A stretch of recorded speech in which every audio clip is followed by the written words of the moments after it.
महाकाली भजामि साम्भावहजातवेदो लक्ष्मी मनपगामिनी यस्याभिरण्यं प्रभूतं जावो दासो रामोदिष्टेयं पुरुषाहो स्वच्छायैर्नवकेतकैर्दलैः ताम्बूलवल्लीदलैः पूगैरुरुलगन्धिमधुरैः कर्पूरकण्ठोज्ज्वलैः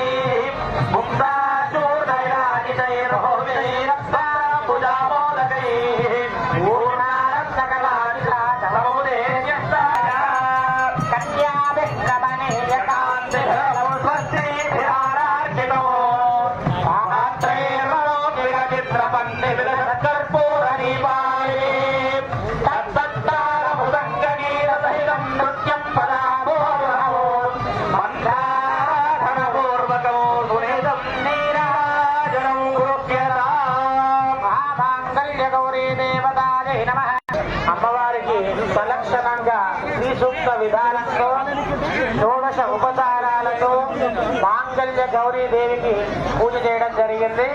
ఇక్కడ జరుగుతున్నది అంటే ప్రపంచం అంతా చల్లగా ఉండాలని ఒక చోట వృక్షం ఉంటుంది పరోపకారాయ వహంతి నద్య కాకతాళీయంగా జరిగించే అది కాకతాళీయం కాదు. దాని దేవరహస్యం ఉన్నటువంటిది మనకు చాలా మందికి తెలియదు. నవమి రోజు అష్టమి నవమి కూడినటువంటి ఇది చాలా ప్రశస్తమైనటువంటి చాలా మంది ఏమనుకుంటారంటే అష్టమి దాటిన తర్వాత నవమి ఎప్పుడో సాయంత్రం వస్తే అప్పుడు కళ్యాణం చేద్దామని. కానీ ఆ రోజు సూర్యాస్తమయం వరకు నవమి ఉంటే జ్యోతిష్ శాస్త్రం ప్రకారం